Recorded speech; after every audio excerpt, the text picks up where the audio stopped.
So that was our Hawaii trip. So it was good family time, and definitely I would, if I'm gonna go to Hawaii again, I would definitely want to go to the Big Island again to enjoy that. So yeah. Anything else on that, Matthew? Actually, if I were to go back to Hawaii, I think I'd want to check out Honolulu. Definitely. Yeah. Or yeah, I was like, Oahu. I wanna see. Well, because my thing is, I want to see Pearl Harbor. Right.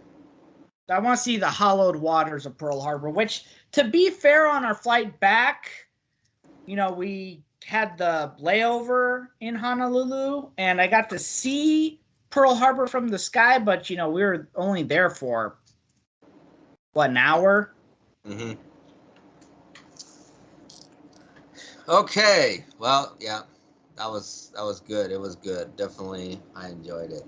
All right, Matthew. Let's get into our next subject for today. UFC 277. So I'm gonna go ahead and screen share this and to see what we got going on. So I'm hoping that you can see this. And I hope I'm actually showing, right? And you had to go to Sheerdog because for some reason the UFC website is not functioning. So anyway, Matthew, UFC 277. This was Nunes versus Pena, and I guess it was Nunes versus Pena 2. Is that correct? Yeah, because in December they faced off, and it was very atypical Amanda Nunes. It looked more like pre goat Amanda Nunes, as in it looked like I don't know what it was. I don't know if she just had a bad weight cut or she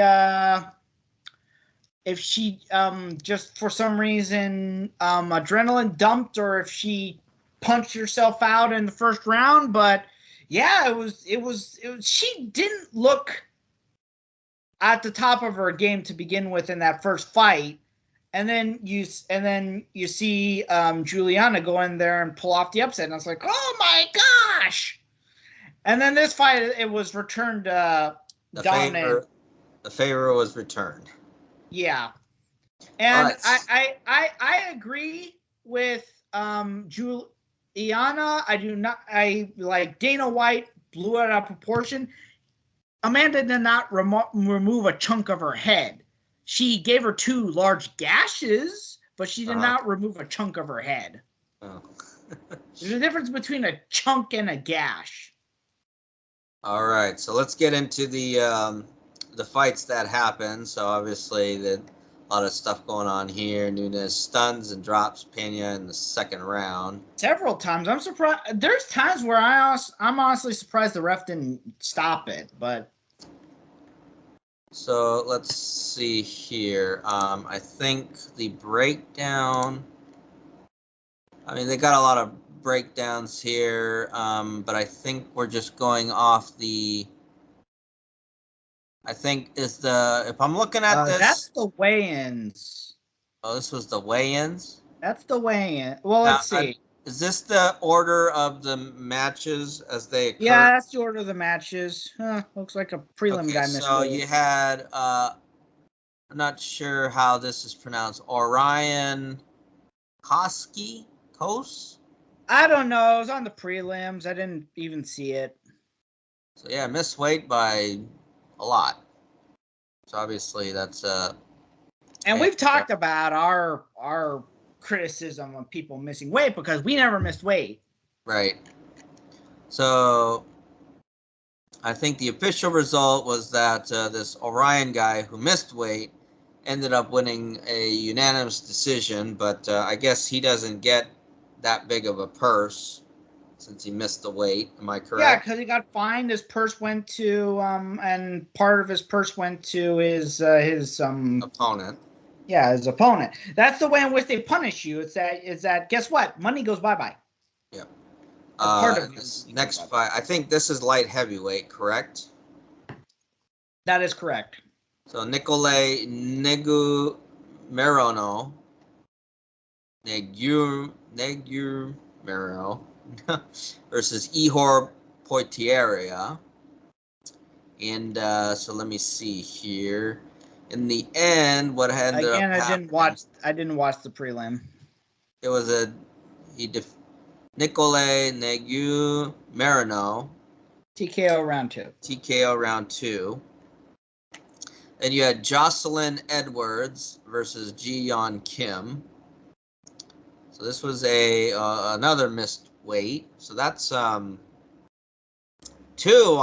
a what is you got a fight night.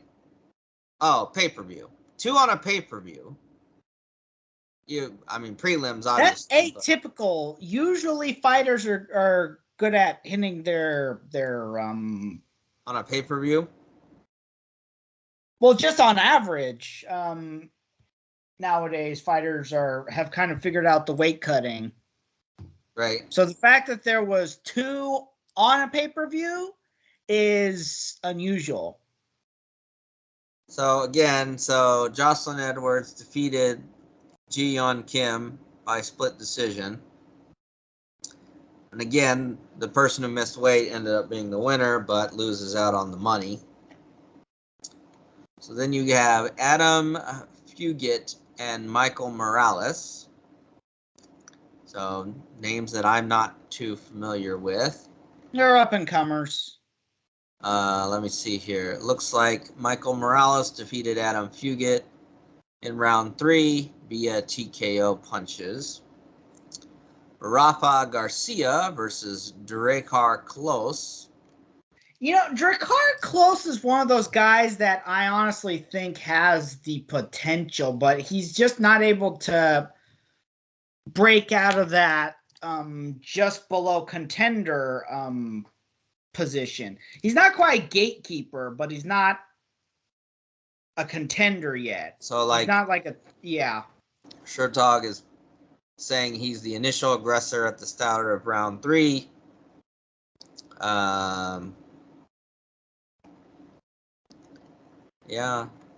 Anyway, but it looks like he did win. He was able to get this one. Okay, so Hamdi Abdelawaba. He is I think he's Egyptian, is what the thing said. Versus Don'Tale Mayes. So Mayes has kind of been around 2-2 in the UFC. So this was Abdelawab. This was his debut in the UFC. First Egyptian-born fighter in the UFC. And all 5 of his pro bouts were won by knockout. So that's quite something. He only made his debut in October 2021. Wow. Yeah. So, well, in other parts of the world, they don't have the, all the athletic commission stalling and stuff like that. They'll as long as you're healthy and don't have a major injury, they'll plug you into a fight. Mm-hmm. So it's possible that fighting in, I don't know if it's the Middle East specifically or Europe or wherever, it's like you get one knockout, do well, plug you back in, and so Abdelawab ended up winning via split decision. There were times where it got close to finishing, but yeah, he was definitely the man who dominated that fight. Rafael Alves versus Drew Dober. Anything about these guys? Dober is another one of those guys where I'm just like, you know what? He's like, these guys have been around for a while. Yeah. 30 plus fights for each fighter. So that's quite something. Alves is a guy who I've been aware of, but for some reason or another, I just haven't seen him fight that much. He doesn't stick out to me. Oh, this was looks like this was a body punch knockout. Yeah, what happened was it was specifically, it looked like it probably hit either the diaphragm or the is it the pancreas? No, the liver. Mm-hmm. And if you hit either of those organs just right, it's going to happen like what would happen with Alves, where he just collapsed. Because your body can't function, you can't breathe. Right. Like I know what's I know what's like to get that area knocked out. It's just like you cannot breathe. It's like you literally cannot breathe. So Alex Morono versus Matthew Semmelsberger. So Morono's a veteran, obviously. And these are two guys that have kind of been there, but they've been on the undercard. It's like they're not really not really making an impact. Yeah, they're not. Some fighters just do that all the time. They're where it's like they'll be in the UFC for years, but it's like maybe they might make the main card, but they don't stand out. So this was a unanimous decision by Alex Morono, who I think was the veteran. So goes to him. Magomed Ankalaev versus Anthony Smith. If I recall, this was on the pay-per-view. Well, actually, that first one might have been on the pay-per-view. Mm-hmm. I like to say that first one was on the pay-per-view. Anthony Smith's been around for a while. 52 He fights. Has. He challenged for the title. He fought John Jones.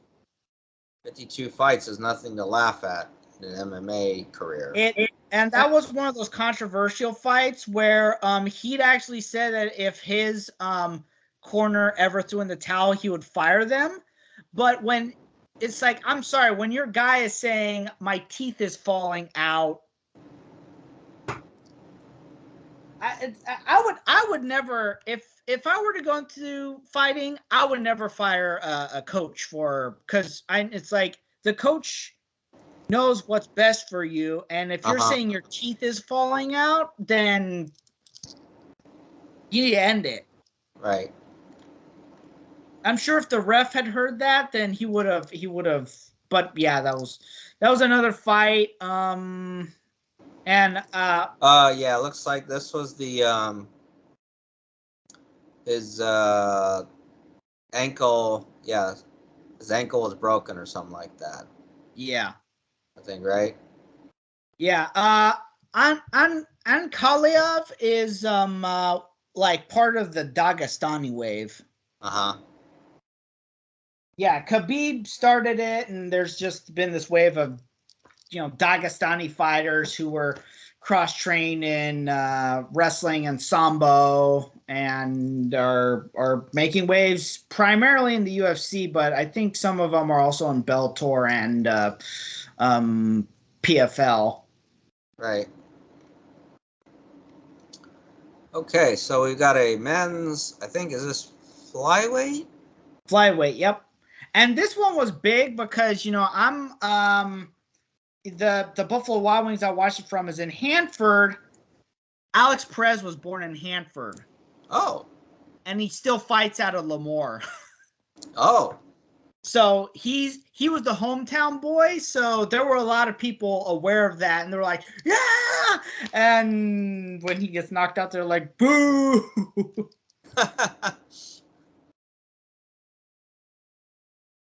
Oh boy, that was not, wow. Minute 30 in the first round. Yeah, it was a submission. It was a solid one. He tapped out, so. Oh, Derek Lewis versus Sergey Pavlovich. Yep, Derek Lewis, the Black Beast. So anything big going on in this fight, Matthew? It's one of those things where Lewis is trying to, remain relevant, maybe try to get back to a title fight, and Pavlovich is an up and comer. I mean, just look at their records. Let's see, what's Pavlovich's? Go back up. Pavlovich was 15-1. Yep. 3-1 in the UFC. So he in terms of the UFC, he hasn't been in here that long. This is probably his most high-profile fight. Mm-hmm. But looks like Pavlovich did do a number This on. was one of those fights where I think Dan Miragliotta could probably have let it go a little bit longer. That the thing with some referees, some of them are criticized for being overly cautious. Others are criticized for, like Steve Mazzagatti, for not stepping in long enough, who have let fights go ridiculously long amounts of time. I've seen some fights. Dan Miragliotta is one of those refs who's overly cautious, who a lot of people says he does a lot of early stoppages. But to be fair, I could see where he thought Derek Lewis was done, because Pavlovich hit Lewis in such a way, and it looked like he was genuinely out, but then he bounced up right after he hit the ground. So if he was out, it was a flash knockout where he might have been out for like a second. But it's one of those hard calls where the guy looks like he's down and out for the count. You got to protect your fighter, and that's what Dan Miragliotta did. So I can't completely blame him for being overly cautious on this one. It's like it looked like Lewis was out, and he's been knocked out before. So I can't completely blame him. If I was in that same situation, I probably would have stopped the fight as well. It's one of those situations where it's better to be overly cautious than,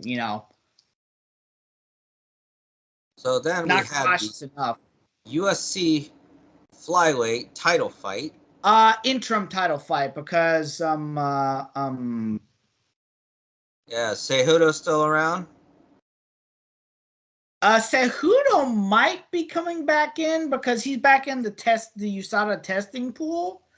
But no, it's why am I drawing a blank on the Let's see, champ the title holder's name?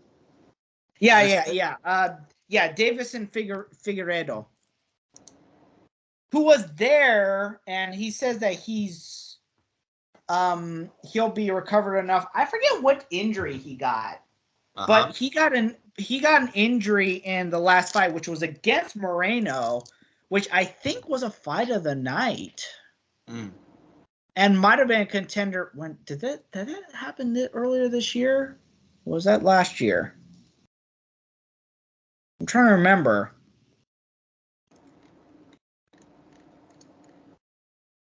So Brandon Moreno sticks to his guns and gets a TKO in round 3. So in the closing minute of the third round. So he is the interim champion, right? Yeah, and we get to see Figueiredo versus Moreno 4. Oh. This is the first quadrilogy title fight in UFC history. So have there been quadrilogies before? I don't know if there's been a quadrilogy in the UFC before. Well, just in general. Definitely not for the title. There's been trilogies. There's never been a quadrilogy. But outside of the UFC, have there been quadrilogies? There's been like cross-promotional quadrilogies, like Rampage and Silva fought 4 times. Twice in Pride, 1 in the UFC, and 1 in Bellator. So there's definitely been quadrilogies spanning multiple promotions, but there's never been a quadrilogy in the UFC. To my knowledge, I might be wrong. And lastly, the women's bantamweight title fight, Juliana Pena, the champion, versus Amanda Nunes, the challenger. But Nunes coming in as the favorite. And she proved Vegas right. And the women's featherweight champion. Yep. So back to being a 2-time champion, correct? 2-division champion. Yep. And she's probably the first fighter to do that twice now. Yeah, she would be the only fighter to reclaim that mantle, because Connor didn't even defend his title. Cejudo vacated the flyweight title. DC Cormier vacated the light heavyweight. The light heavyweight title because it's how can I put this? It's not gonna be diplomatic. It's nothing against Cormier, but he likes to eat. Let's just put it that way. Well, I think a lot of people like to eat. And let's see who the last one. I'd like to say there's been 5 champs. Huh. Let's see. McGregor. In no particular order. McGregor, Nunes, Cormier, Cejudo. Who's number 5? There might not be a number 5. I'm trying to think.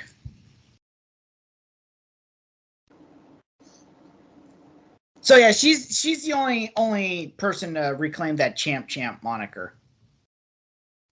So, because everyone else, they claimed it, and essentially what they did was train one title for another. So right. Okay, well, so that's UFC 277, and then Matthew, what do we have coming up for the next UFC event? UFC on ESPN 40 next weekend, but the more important thing is the first round of the Professional Fighters League playoffs. So let's see. Yeah, I think this is the next event. Santos versus Hill. Yeah, it's just the UFC on ESPNs are essentially fight nights under another name.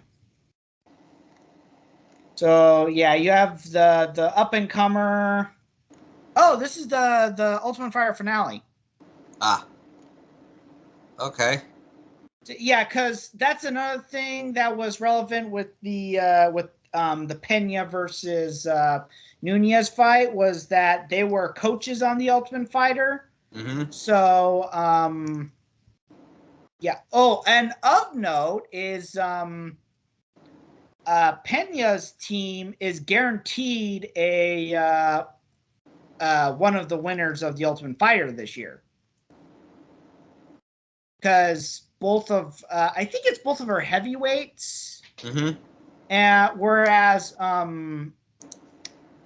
the women they're it's one team Pena, one team Nunes.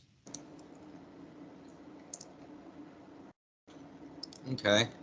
And then obviously this is what you were mentioning, the PFL playoffs. Yep. Let's see. Where is August? August 5th. That's going to be the first one. The lightweight and light heavyweights in the Hulu Theater at Madison Square Garden. All right. Well, that'll be some interesting events that are going to happen. So I'm sure you're going to fill us in a lot more when we come back next week for that, right? Yeah, which just like this week, we might have to do it a little delayed, considering I'll be in Vegas this weekend. Well, good for you. All right, Matthew. Well, that concludes our UFC talk for today. So let's get right into sumo then. See how things went. So I think overall, and there was just so we had a surprise winner. First-time winner, Ichinojo, who is called by some the Gentle Giant in sumo. And so there was a lot that happened. I think we might have talked about the first day action going on when we made our last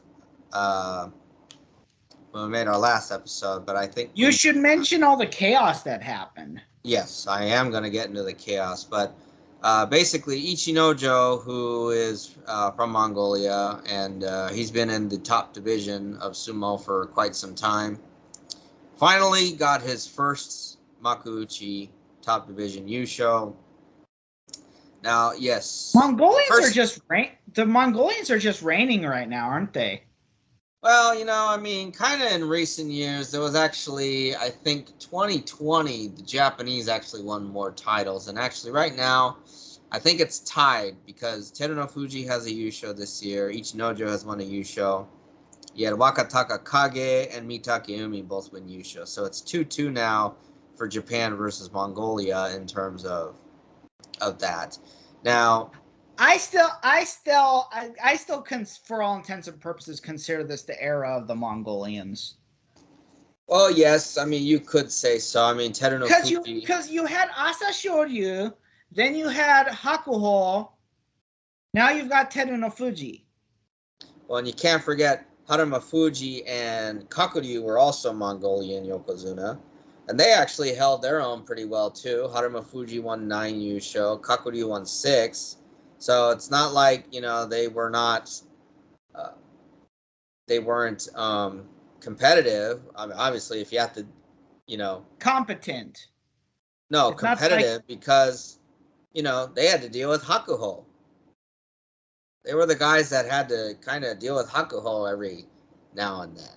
To me, it's just so amazing how Hakuho outlasted how many Yokozuna? He outlasted Haruma Fuji, Kakuryu, and Kiseno Sato. So he outlasted him. Yeah, so and they all reached after he made it. Right, and they all retired before he did. Yeah, so the fact that he went as long as he did is just there's never going to be another one like Hakuho. No doubt in my mind. There's never going to be another one as dominant and as long tenure as long lasting. I mean, he really pulled out a lot of stops in terms of being able to last as long as he did. And he went out on top. His last Yusho was a Zensho. Yes, it was. I think that even carries more testament to, him being the GOAT of sumo. So anyway, just to get back into the Nagoya tournament, so Ichinojo and Teruno Fuji were both 11-3 going into the last day. So that's at least on the competitive side of the chaos that was going on, because right now there is no real dominant wrestler. You do have Teruno Fuji, who is the Yokozuna, but he is injury prone because of, what happened early on in his career. Now, obviously, the comeback from him, having fallen down to the 5th division and then coming back, reclaiming his Ozeki rank, but then on top of that, getting promoted to Yokozuna, that alone is a testament in and of itself. But he is the dominant wrestler right now, but there's no one else that's really dominant. You've got all the Ozeki right now are inconsistent. Shodai, Takakesho, and Mitake Umi, they're all inconsistent. They're all injury prone. I seriously doubt, unless Teruno Fuji retires, I seriously doubt any of the Ozeki right now are going to be Yokozuna. I think whoever's going to be the next Yokozuna is someone other than the coming up. Ozeki. So Takakesho is considered to be the one closest to possibly getting there, but him being a one-trick pony doesn't really help because he's only got the Oshi and Tsuki. He does a try to get under and push the guy away type of thing. Yeah, you need to have a more diverse moveset. Well, it really helps. It really does help that. So, anyway, it was a bit chaotic because on day 13, Ichinojo, Teruno Fuji, they were 11-2. Takakesho was 10-3. You go into day 14, all 3 of them lose. So that really created a bunch of chaos going on into there. So then we had a chance of looking at a playoff. And a possible 3-way playoff, which hadn't happened since who knows when. I think the 90s. So there hadn't been a 3-way playoff in the top division in quite a while, obviously. But it was Ichinojo who managed to keep the trickster Ura away from trying to pull any tricks. And he forced him out. on a Yori Taoshi. But then it was the last match, which was going to determine, were we going to go into a playoff, or were we going to have Ichinojo claiming his Yusho? So Ichinojo was sitting in the back. He's at 12-3. He's waiting to see. So he had essentially eliminated Taka Keisho from the playoff. So Teruno Fuji had to win in order to get into the playoff. But Teruno Fuji got caught up in Taka Keisho's game, which I thought was a bit, unusual. They got I have to say, this is probably my favorite rivalry is the Teruno Fuji Taka Keisho, because there's been a lot of whenever they fought, there's been Yusho implications. But somehow Taka Keisho was able to get the better of Teruno Fuji this time, and settled for the Jun Yusho, and it went Ichinojo's way. Now, I'm gonna throw this one out because there's a YouTuber, and he's bigger than us, and Well, most people are bigger than us right now. Most people are bigger than my channel, and I've got like 166 followers.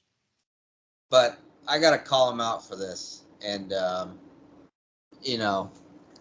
because he lives in Japan, but he I don't know what work he does, but he does go out. He does get he gets footage from inside the arenas, and he gets a lot of intimate close-ups, and then he talks to whenever he has the chance, he talks to the wrestlers.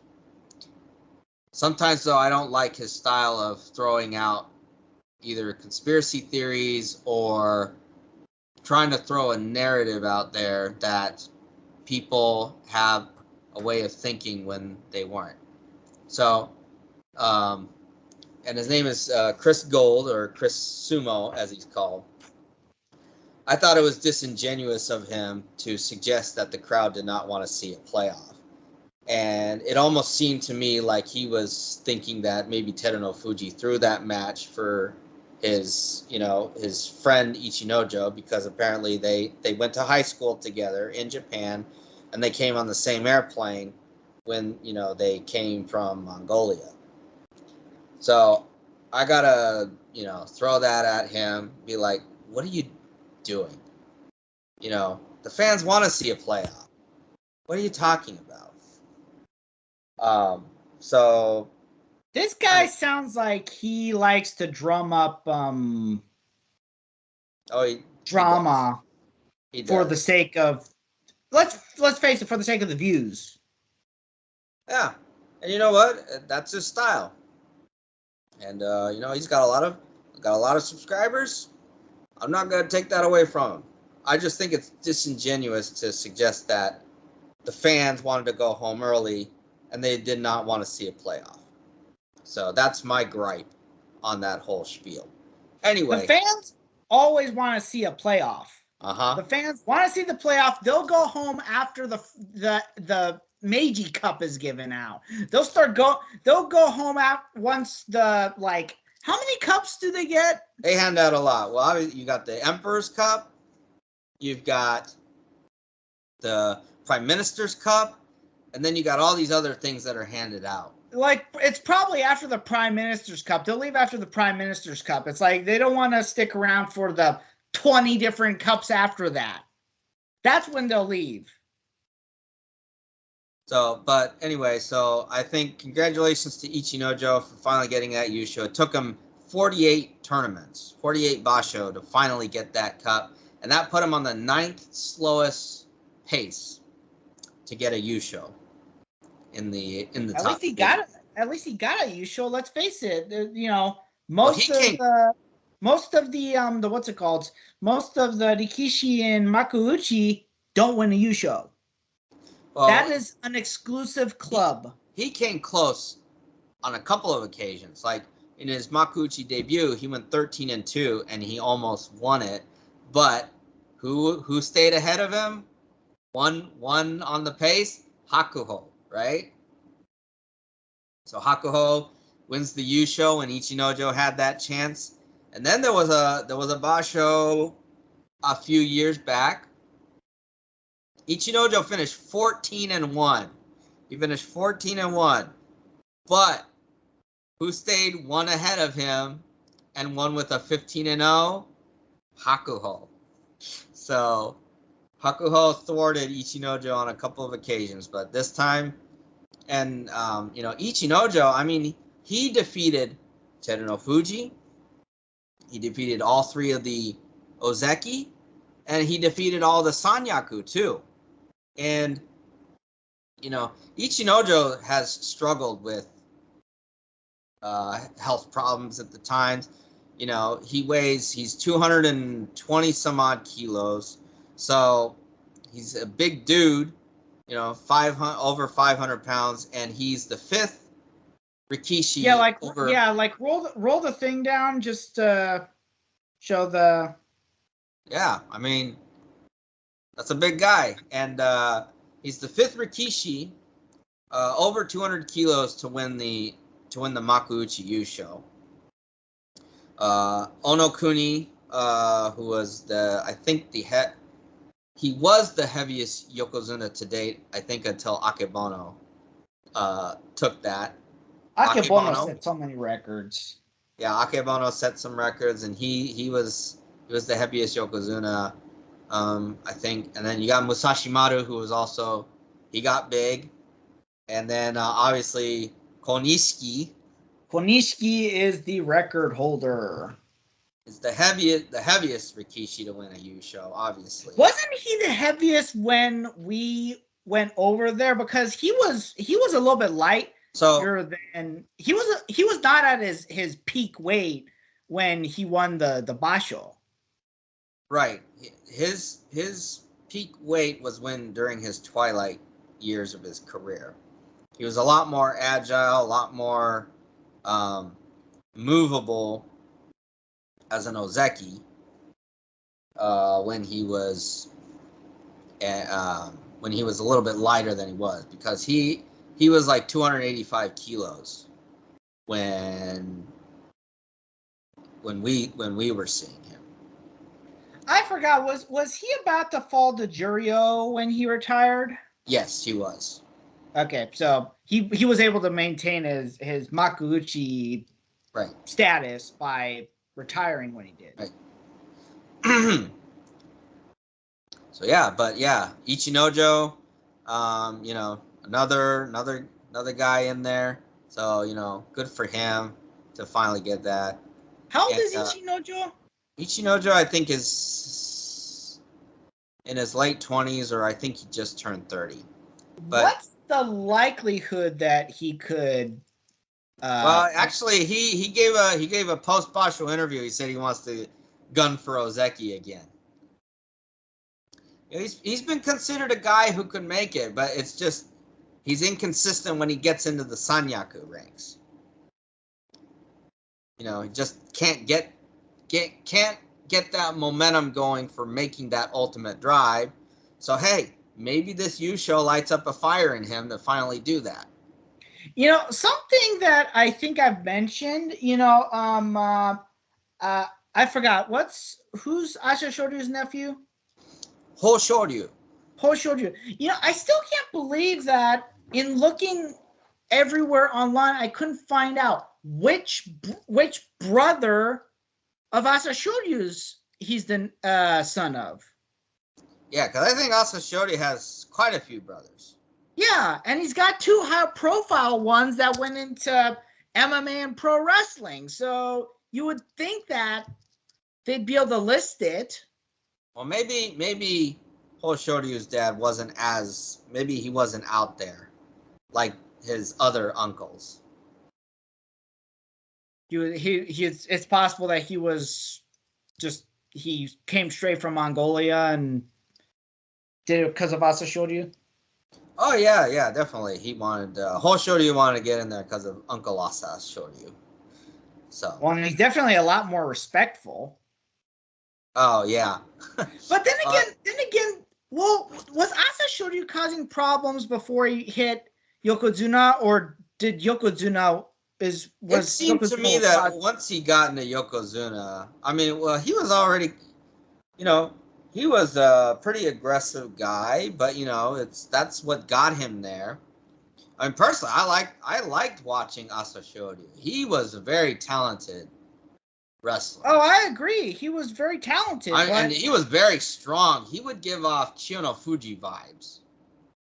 I mean, I remember one time he got behind. He was able to, during the match, he was in a belt battle with someone, and then he somehow got behind the guy, and then he just picked him up and threw him to the ground.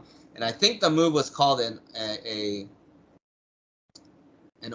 Tsuri Otoshi or something like that. He would use some rare moves, even as a Yokozuna. Yokozuna, I think the stereotype is typically they'll use a lot of belt stuff. So it's typically like Yorikiri or Uate, Uate or Shtate, a Nage throw move and stuff like that. But he would get some rare ones out there. So he would do stuff that you'd probably see more like in freestyle or Greco. Yeah, something like that. I mean, I think if his well, wasn't he a talented Mongolian sumo?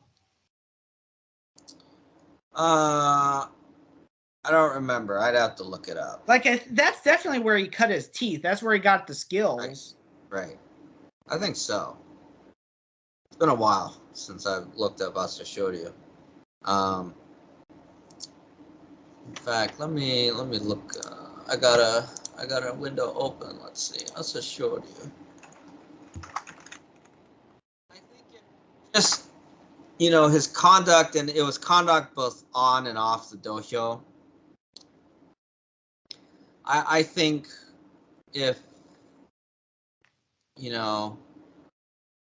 it's like we said, if he hadn't retired when he did, it's possible Hakuho would not have gotten a 45U show. Yes, that is easily the consensus, I think, with a lot of people. Because they would have been going back and forth, because Hakuho was up and coming towards the end of Asashoryu. And you're right. Asashoryu does have a Mongolian wrestling pedigree. And he was so he did Mongolian wrestling, and he also did judo. Oh, that probably helped as well. Yeah. Because if you're a judoka, you've got skills that right. The average sumo rikishi does not. But I think Hoshoryu, I think one of the problems he was having early on is that he was a little bit too light, so he did put on a little weight. So he's been more successful. I mean, he's had 3 consecutive Kachikoshi tournaments since being at Komosubi. So that's nothing to scorn, really. I mean, to be able to, because the Komosubi and the Sekiwake normally aren't going to do well. And if you're doing good in the Sanyaku, that means that you're trending upwards towards getting to Ozeki. So the fact that he was able to do that, the fact that he's been able to, hold 3 consecutive Kachikoshi in Komosubi, I think that will probably hold well for him in the future too. I think. So where has he? So actually, yeah, he's had winning scores all of this year. So, I like to, Hoshoryu is fun to watch too, and he kind of tries to give off that Asashoryu vibe. The Asashoryu vibe, but like you said, he's a little bit more toned down on the attitude that his uncle had. Well, if he's smart, he would know that, okay, in order to succeed, this is what I need to do. My Uncle Asashoryu had a bit of an attitude. I need to tone that down. I need to be more respectful. If I want to do this and define myself on my own merits, I need to distance myself from that. Right. So, with that being said, now the chaos I wanted to bring up was the fact that the real chaos of this Basho. Yeah. So, for the first time since the outbreak of the COVID-19 pandemic, the sumo had positive test results of COVID-19 wrestlers mid Basho. Up until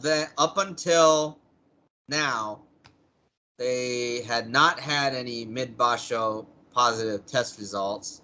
It normally would be testing would happen before the Basho, and if those positive test results came up, usually they would have the whole Heya sit out, and normally those ranks have been protected because it was something that was not of their own doing, nothing because of injury. So what ended up happening this time? So they had one Heya all of a sudden had a positive test result. Oh, we're gonna withdraw the whole Heya from the Basho, and then after that, it's a snowball effect, and you had what ended up happening is you had 100 up to 170 wrestlers out of the 600 and some odd wrestlers. So close to a third of the wrestlers end up having to withdraw. Some of them are pulled, at the beginning of the first week. Some of them are pulled right up to day 15. And what they had declared in the past was that if there was an infection or a positive result mid Basho, they would cancel the tournament. But obviously they didn't do that, and they kept going. And so one of the criticisms I know that's always thrown out there of the JSA is that they're inconsistent about rulings and stuff. And I'm curious to see what they're going to do this time around, because I think one of the things that should have happened, it's really unfair to have a whole Heya have to sit out if you've got one positive test, especially if those people who were in close contact ended up testing negative on their results. And that's why I want to bring up this another person, because, so I don't know if you know Matthew Tamawashi. He's the current Iron Man of sumo. Up until day 13 of this Basho, he had not missed a match in his entire career. So 1,448 matches, which puts him well in, I think, in the top 5 of consecutive matches wrestled. That was interrupted, not because of injury, but because of this stupid, thing that they had going on. And I was ready to really, I was ready to make a post Basho rant against GSA, until apparently they are saying that they are going to allow the match streak of Tamawashi continue. And there's a couple other guys that have never missed matches in their careers too, and the same thing happened to them. I think there was a wrestler that had 1,000+ matches going, so he'll be allowed to continue his streak as well. So it looks like it says 158 wrestlers ended up withdrawing, including 13 Sekitori. But I think it was a crying shame that this was on day 13. So I think the total ended up being 170. So now the next, but of course, we need to keep in mind that most of the Rikishi affected were not in Juryo or Makuuchi. Right, they're all down in the lower ranks. Which, to be fair, they've got, because of how bloated those ranks are, a few guys missing wouldn't have affected them, the Basho, in those divisions in the long scale. Here's the other gripe I have against them for just trying to finish it out, especially making people withdraw. There were a few people in the Yusho race that, because there was an infection at their Heya, were forced to withdraw. So the Yusho race could have gone in a completely different path if those people weren't forced to withdraw from the tournament.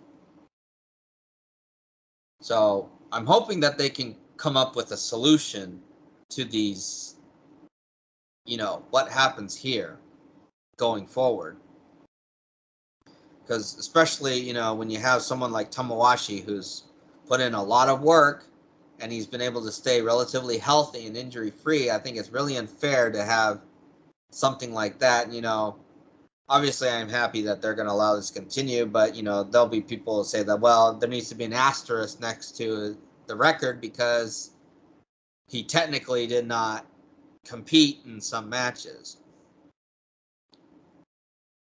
So that's the gripe I have in relation to that.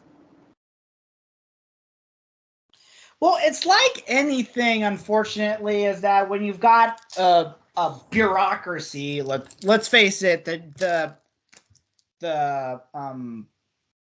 JSW is a bureaucracy. Yeah. Anytime you have a bureaucracy like that, there's just gonna be stuff that just would not normally make sense, and that other people would not make the decisions on. But especially when you're dealing with sumo, who are these it's like they're these old school guys. They have this old school mentality of, we need to do it a specific way, tradition, blah blah blah blah blah blah blah. Stuff is gonna happen that just is not that not everyone is kosher with. So yeah, that's just how things are gonna go. So yeah, so now the debacle that's gonna ensue is the fact that a lot of these guys ended up getting pulled mid-tournaments. Now, in the past, the ranks have been protected. What are you going to do about these guys who ended up competing? And for some of them, they were competing and they already had losing records before they had to withdraw. Some of them had winning records. Now, I'm thinking, for the guys who had the winning records, I think they deserve to be promoted. They should not be frozen in those ranks. On the other side of the guys who ended up having losing records before they were withdrawn, I think there needs to be some kind of compromise to the fact that, hey, they competed and they went out and they got losing records. So they probably should drop, just not to the extent of, if you had, like, for example, there was a guy who I think was like 2-9 before he withdrew. He obviously should not have a record that's equivalent to 2-13. So he probably, in my mind, he probably should have a record that's equivalent to like either 5-10 or 6-9. Because you don't know what his final record would have been.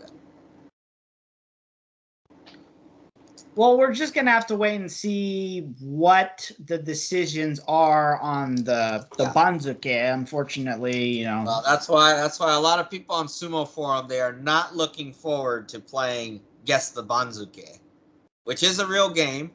So I encourage all our viewers to go. If you want to really try to test your predictions. Play Guess the Banzuke. The Sumo Kyokai is gonna have to make a decision on how to do things, with the people, taking into consideration the people who finished the basho and the people who were doing well, the people who weren't doing well. They're gonna have to make a decision because there's only so much room in the higher ranks. Mm-hmm. So you got to make a decision. Yeah, you do. It's like things may have been maintained in the past, but it's like, you know what?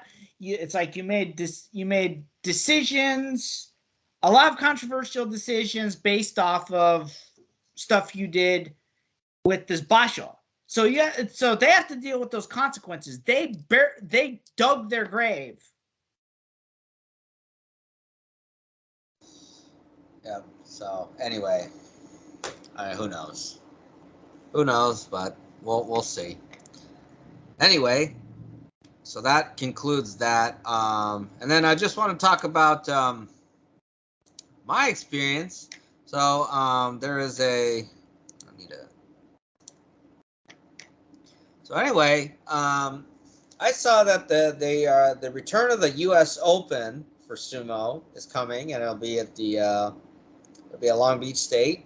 So I'm gonna try and compete in it. And I reached out to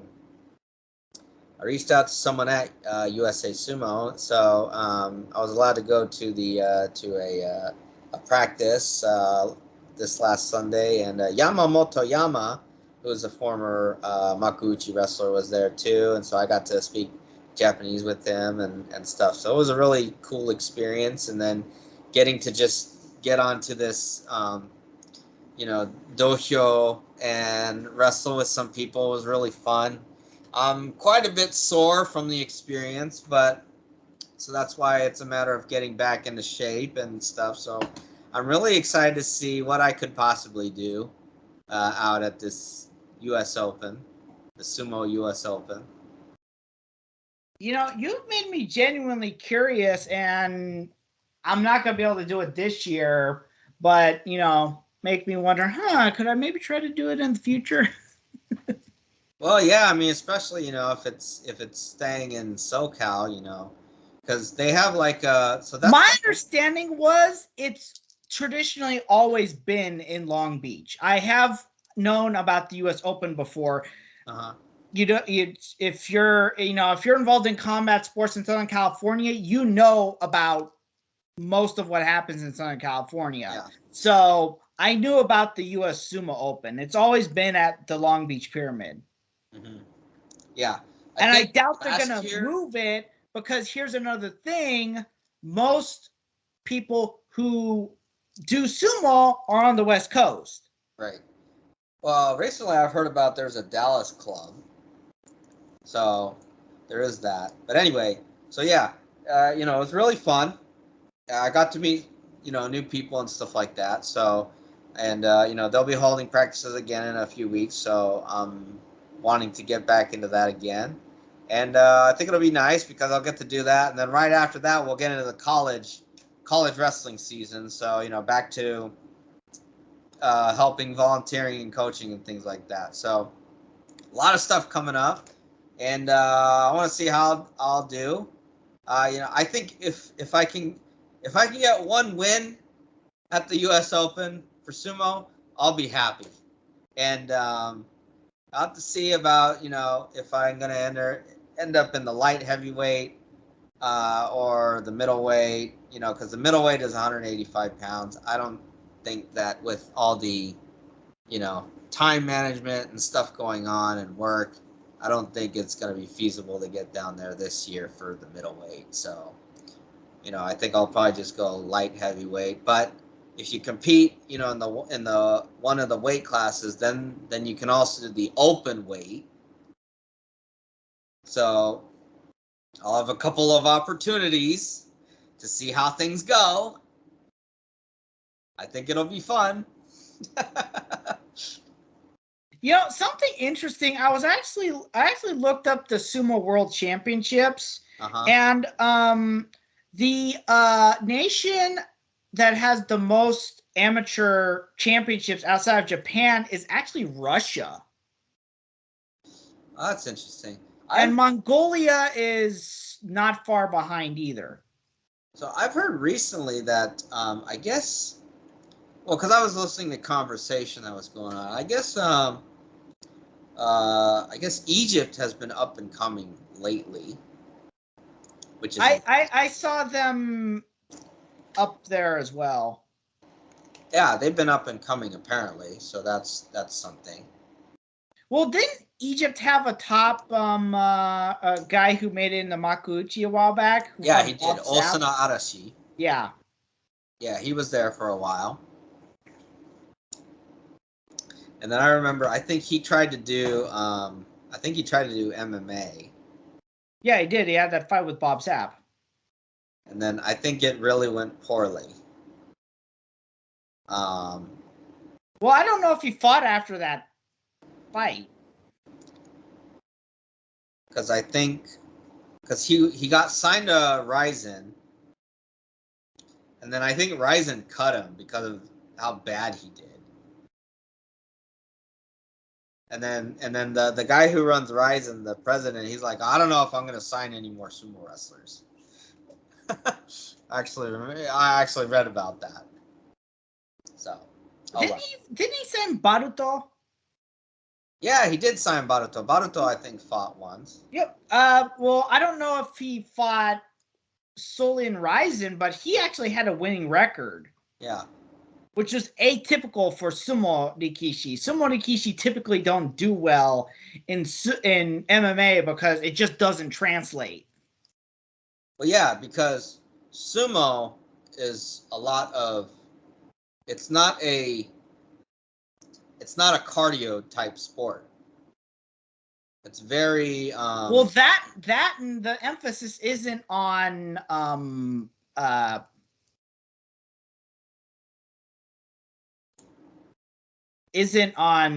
fighting. Right. The emphasis isn't on trying to beat each other up. The emphasis is trying to force each other out of a ring. That's very different from an MMA fight where your goal is to punch him into submission or knock him out or right. submit him. Yeah. So I'll let you know how things are going, updates on this, and of note, West Hills is pretty close to establishing an actual club. So, I'm going to look at hitting the mat as well. Yep. I found a club too, so I'm trying to get back into it. And I think, it's a matter of, Oh, you found an actual club? Yeah, I did. Yep. Well, weren't you wrestling with one of the Ariello brothers? Yeah, Jason. I've been going to his practices. Oh, but did you find an actual more established club? No, just been going to him. Okay.